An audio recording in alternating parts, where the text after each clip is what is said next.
السلام علیکم، میں ہوں عروہ نور پاکستان سے، اور آج میں ریئیکشن ویڈیو بنانے والی ہوں حضرت عیسیٰ علیہ السلام پر۔ چلیں چلتے ہیں، دیکھتے ہیں عیسیٰ علیہ السلام کے ویڈیوز۔ ایک ایسا نبی جس کی موت کے بعد یہودیوں پر سب سے بڑا عذاب آیا، ایسا نبی جسے اللہ نے قرآن میں اپنی روح کہا ہے، جس کے نام پر دنیا کا سب سے بڑا مذہب قائم ہوا،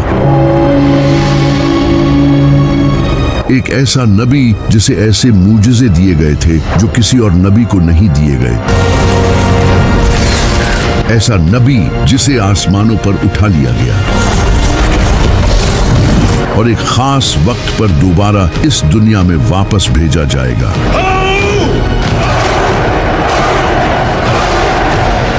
اس کا نام تھا حضرت عیسیٰ علیہ السلام۔ لیکن آخر کس طرح اس انسان کو جو لوگوں کو توحید سکھانے آیا تھا، اسی کو خدا بنا دیا گیا، اور کس طرح بائبل کو چینج کر دیا گیا، چلے جانتے ہیں۔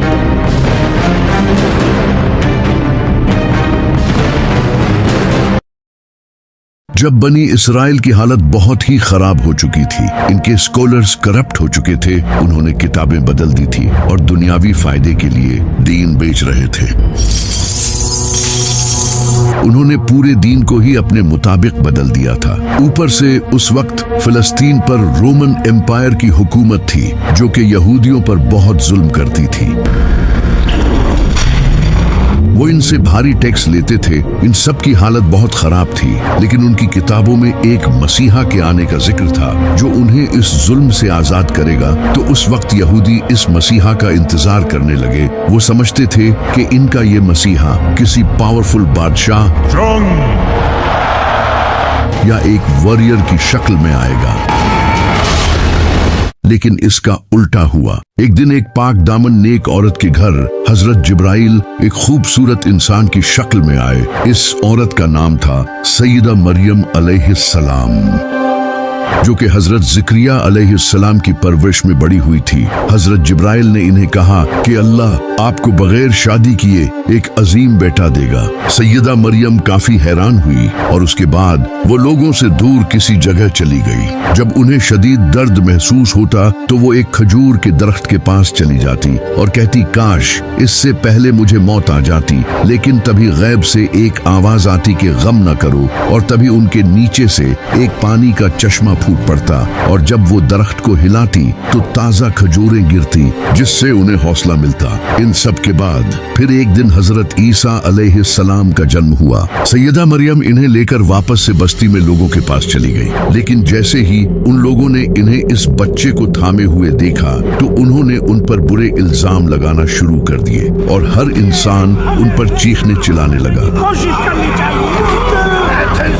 یہ دیکھ کر سیدہ مریم پریشان ہونے لگی، لیکن تبھی اللہ کی طرف سے ایک معجزہ ہوا اور ان کی گود میں وہ بچہ بولنا شروع ہو گیا۔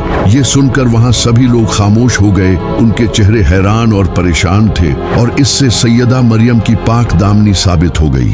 اس کے بعد سیدہ مریم نے حضرت عیسیٰ علیہ السلام کی پرورش کی۔ وہ بچپن سے ہی ایک نیک اور سادہ شریف انسان تھے۔ وہ کم کھانا کھاتے تھے، سادہ کپڑے پہنتے تھے، اور اپنا زیادہ وقت عبادتوں میں گزارتے تھے۔ وہ مٹی کے پرندے بنا کر اللہ کی مدد سے انہیں زندہ کر دیتے تھے۔ ان کے پاس اتنا علم تھا کہ صرف 12 سال کی عمر میں ہی وہ اس وقت کے بڑے ٹیچرز کے ساتھ ایسی ڈیبیٹس کرتے تھے کہ ان کی عقل دنگ رہ جاتی تھی۔ اللہ نے انہیں کئی معجزے دیے تھے۔ جب حضرت عیسیٰ علیہ السلام تھوڑے بڑے ہوئے تو انہوں نے اللہ کا پیغام لوگوں تک پہنچانا شروع کیا۔ وہ لوگوں کو توحید سکھانے لگے، اور حضرت موسیٰ علیہ السلام کے بتائے لاز سکھانے لگے، جنہیں ان پریسٹ نے بدل دیا تھا، اور لوگوں کو ایک دوسرے کے ساتھ اچھائی کرنے کی تعلیم دینے لگے۔ جب لوگ ان کی نبوت پر شک کرتے تو وہ انہیں معجزہ دکھاتے۔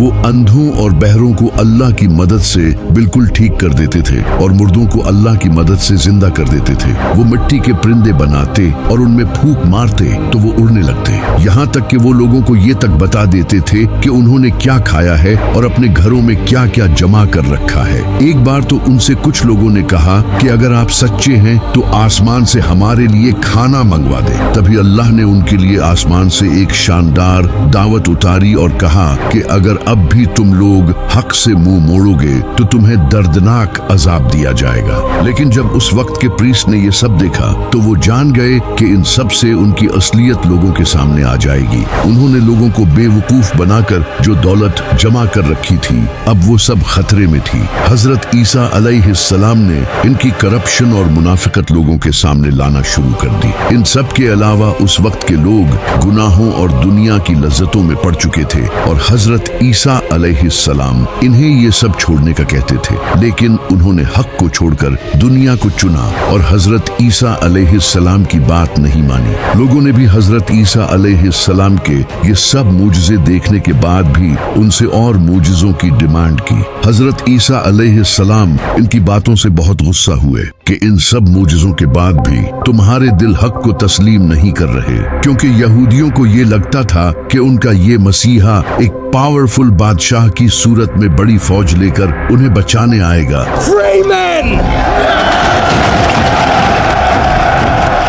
जबकि हजरत ईसा अलैहिस्सलाम उनकी तरह ही एक आम इंसान थे, बल्कि वो तो और भी ज्यादा सादा जिंदगी गुजारते थे। उस वक्त फिलिस्तीन भी रोमन एम्पायर के अंडर था। जब रोमन एम्पायर के बादशाह ने ये देखा कि एक इंसान लोगों को इन्फ्लुएंस कर रहा है और लोग इसे फॉलो कर रहे हैं, तो ये उनकी हुकूमत के लिए भी एक बड़ा खतरा था। इसी का फायदा उठाकर कई यहूदी प्रीस्ट रोमन एम्पायर के पास गए और उन्हें हजरत ईसा अलैहिस्सलाम के खिलाफ उकसाया और कहा ये इंसान बादशाह बनना चाहता है और इसीलिए ये सब कर रहा है। इसके बाद उन प्रीस्ट ने रोमन बादशाह के साथ मिलकर हजरत ईसा अलैहिस्सलाम को कत्ल करने का प्लान बनाया। इसी दौरान हजरत ईसा अलैहिस्सलाम अपने सहाबा के साथ खाना खा रहे थे। तभी उन्होंने उनसे कहा कि तुम में से कोई एक इंसान मुझे धोखा देगा, और फिर ऐसा ही हुआ। इन्हीं में से एक इंसान कुछ पैसों के बदले फौजियों को उनके बाग ले आया और इसी पॉइंट पर अल्लाह ने हजरत ईसा अलैहिस्सलाम को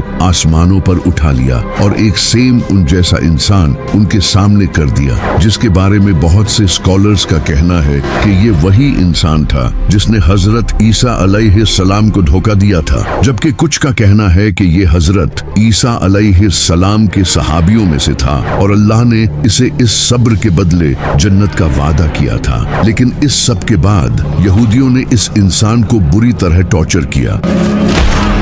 उसे बाजार में जख्मी हालत में घुमाया और उसे गालियां दी और उसके ऊपर एक लकड़ी का बना क्रॉस लाद दिया।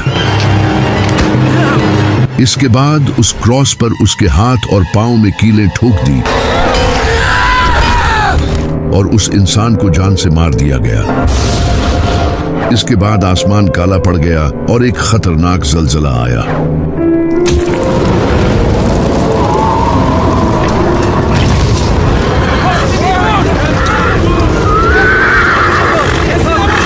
ये उन लोगों के लिए एक निशानी थी आने वाले अजाब की। लेकिन हजरत ईसा अलैहिस्सलाम को एक खास वक्त के लिए आसमानों पर उठा लिया गया है। अब वो दज्जाल का मुकाबला करने आएंगे, जिस पर हमने एक प्रॉपर वीडियो बनाई है। इस इंसान की मौत के बाद इनके साथियों के दरमियान डिस्कशन होने लग गई। इनके कुछ सहाबा ये मानते थे कि अल्लाह ने हजरत ईसा अलैहिस्सलाम को आसमानों पर उठा लिया है, जबकि कुछ का कहना था कि वो मर चुके हैं, जबकि कुछ का कहना था कि वो वापस आएंगे। इस तरह हजरत ईसा अलैहिस्सलाम के बारे में कहानियां फैलने लगी। एक फिरका हजरत ईसा अलैहिस्सलाम को अल्लाह का नबी मानता था, जबकि दूसरा फिरका इन्हें शहीद मानता था और तीसरे फिरके ने इन्हें अल्लाह का बेटा बना दिया। इस वक्त तक बाइबल एक बुक की फॉर्म में नहीं आई थी। लोगों को हजरत ईसा अलैहिस्सलाम की टीचिंग जुबानी याद थी और कुरान भी बिल्कुल ऐसे ही नाजिल हुआ था। आप सल्लल्लाहु अलैहि वसल्लम की वफात के कई साल बाद जाकर कुरान एक बुक की शक्ल में आया था। लेकिन कुरान और बाइबल में फर्क ये था कि कुरान की प्रोटेक्शन की जिम्मेदारी अल्लाह ने अपने हाथ में ली थी और बाइबल के साथ ऐसा नहीं था। इस वजह से लोगों लोगों ने बाइबल को चेंज कर दिया। जब 70 ईस्वी में एक इंसान जो कि हजरत ईसा अलैहिस्सलाम के फॉलोअर से इतनी नफरत करता था कि उन्हें टॉर्चर करता और जेलों में डाल दिया करता था, इस इंसान का नाम था सॉल ऑफ टार्सिस। इसने काफी टाइम तक हजरत ईसा अलैहिस्सलाम के फॉलोअर्स को टॉर्चर किया, क्योंकि हजरत ईसा अलैहिस्सलाम के ये फॉलोअर्स एक अल्लाह की इबादत करते थे और इन रोमन के झूठे खुदाओं की पूजा नहीं करते थे। इस वजह से हजरत ईसा अलैहिस्सलाम के इन फॉलोअर्स ने बहुत जुल्म सहा। लेकिन फिर एक दिन इसने क्लेम किया कि इसने ख्वाब में हजरत ईसा अलैहिस्सलाम को देखा है, जबकि इसने अपनी लाइफ में कभी हजरत ईसा अलैहिस्सलाम को देखा ही नहीं था। इसके बाद इसने अपना नाम चेंज करके पॉल द अपोस्टल रख लिया। इसने लोगों को ये बताना शुरू किया कि हजरत ईसा अलैहिस्सलाम कोई नबी नहीं बल्कि खुदा के बेटे थे। इसने ये आइडिया ग्रीक्स और रोमन्स से लिया था, जिनके झूठे खुदाओं के बेटे भी हुआ करते थे, जैसे हेराक्लस। इसने इन आइडियाज से अपनी एक अलग ही क्रिश्चियनिटी बना ली, जिसे उस वक्त के लोग एक्सेप्ट करने लगे, क्योंकि वो पहले से ही ग्रीक्स और रोमन्स के इन कॉन्सेप्ट को मानते थे। तो ये नई टाइप की क्रिश्चियनिटी उन्हें रिलेटेबल लगी। पॉल ने लोगों से कहा कि जीसस ने अपनी जान की कुर्बानी इंसानियत के गुनाहों की माफी के लिए दी है। इनके तरीकों पर चलने की हमें कुछ खास जरूरत नहीं है, बल्कि हमें तो इनकी इस कुर्बानी को मानना है। यानी कि इस इंसान ने क्रिश्चियनिटी को ही बदल दिया था। इसने डिफरेंट चर्चेस को लेटर भेजे और बाइबल में अपने इन कॉन्सेप्ट्स को ऐड करवाया, जो कि बाद में जाकर न्यू टेस्टामेंट का हिस्सा बने। लेकिन जेरूसलम में हजरत ईसा अलैहिस्सलाम के कुछ फॉलोअर्स ने पॉल के इन आइडियाज को रिजेक्ट किया और उन्हें अल्लाह का एक नबी ही माना। इन्हीं लोगों में से एक हजरत ईसा अलैहिस्सलाम के भाई भी थे। लेकिन इनकी इन बातों की तरफ लोगों ने ध्यान नहीं दिया और पॉल की इस नई क्रिश्चियनिटी को लोगों ने एक्सेप्ट करना शुरू कर दिया और ये लोगों में फेमस हो गई। इस वक्त तक बाइबल को एक बुक की शक्ल दे दी गई थी और इसे हजरत ईसा अलैहिस्सलाम की वफात के 40 से 80 साल बाद लिखा गया था और इसके 4 गॉस्पल्स थे, मार्क, मैथ्यू, लूक और जॉन। इन चारों गॉस्पल्स में हजरत ईसा अलैहिस्सलाम के बारे में एक दूसरे से डिफरेंट बातें लिखी थी और कई ऐसी बातें भी लिखी थी जो कि हजरत ईसा अलैहिस्सलाम ने कभी भी नहीं कही। हजरत ईसा अलैहिस्सलाम के मुझसे जैसे मुर्दों को जिंदा करना, परिंदों में रूह डालना, इन्हें अल्लाह का बेटा प्रूव करने के लिए दलील के तौर पर यूज किया जाने लगा, जबकि ये तो मुझसे उन्हें अल्लाह की तरफ से दिए गए थे। लेकिन उस वक्त कई पुरानी गॉस्पल्स भी मौजूद थी, जैसे कि gospel of Thomas, gospel of Barnabas, gospel of Hebrews. इनमें हजरत ईसा अलैहिस्सलाम को एक नबी ही लिखा गया था, लेकिन उन गॉस्पल्स को चर्च के लीडर्स ने गलत कहा और इन्हें कबूल नहीं किया। लेकिन अभी सारे क्रिश्चियन हजरत ईसा अलैहिस्सलाम को खुदा का बेटा नहीं मानते थे। फिर 4th सेंचुरी में Constantine the great Roman empire का बादशाह बना। इस वक्त इसकी पूरी एम्पायर पॉलिटिक्स, जंग और रिलीजन की वजह से आपस में ही डिवाइड हो चुकी थी। तो इसने अपनी पूरी एम्पायर को यूनाइट करने के लिए लोगों को आजादी दे दी कि वो अपने रिलीजन को ओपनली फॉलो कर सकते हैं। ये पहली बार हुआ था कि क्रिश्चियनिटी भी एक रिलीजन बन चुकी थी जिसे लोग आजादी से फॉलो कर सकते थे। इससे पहले लोग क्रिश्चियंस पर जुल्म करते थे और इनके रिलीजन के भी खिलाफ थे। इस वक्त क्रिश्चियनिटी के 2 फिरके थे, एक जो हजरत ईसा अलैहिस्सलाम को नबी मानते थे, दूसरे जो इन्हें खुदा का बेटा मानते थे। इन्हीं फिरके में से एक इंसान खड़ा हुआ जिसका नाम था एरियस, जो कि लोगों को बताने लगा कि हजरत ईसा अलैहिस्सलाम अल्लाह के नबी थे, न कि उनके बेटे। इनकी बातों को कई लोगों का सपोर्ट भी मिला, लेकिन उस वक्त के चर्च के लीडर्स ने इसकी सख्त मुखालफत की, जो कि हजरत ईसा अलैहिस्सलाम को खुदा का बेटा मानते थे। इससे पूरी एम्पायर में कॉन्फ्लिक्ट पैदा हुआ और लोग एक दूसरे की मुखालफत करने लगे। जब कॉन्स्टेंटीन को यह पता चला तो इसने इस इश्यू को फौरन हल करने का सोचा, क्योंकि इसने लोगों को यूनाइट करने के लिए ही तो रिलीजन फॉलो करने की आजादी दी थी, लेकिन अब तो और ज्यादा इश्यूज आने लग गए थे। तो कॉन्स्टेंटीन ने एक बड़ी काउंसिल बुलाई जिसमें 300 से भी ज्यादा प्रीस्ट आए। इन सब के दरमियान एक मीटिंग हुई, लेकिन इस मीटिंग में एरियस के इस आइडिया को लोगों ने रिजेक्ट कर दिया और हजरत ईसा अलैहिस्सलाम को खुदा का बेटा डिक्लेयर कर दिया। इसके बाद से जो भी हजरत ईसा अलैहिस्सलाम को खुदा का बेटा नहीं मानता था, उसकी बाइबल्स को जला दिया जाता था और उन्हें मार दिया जाता था।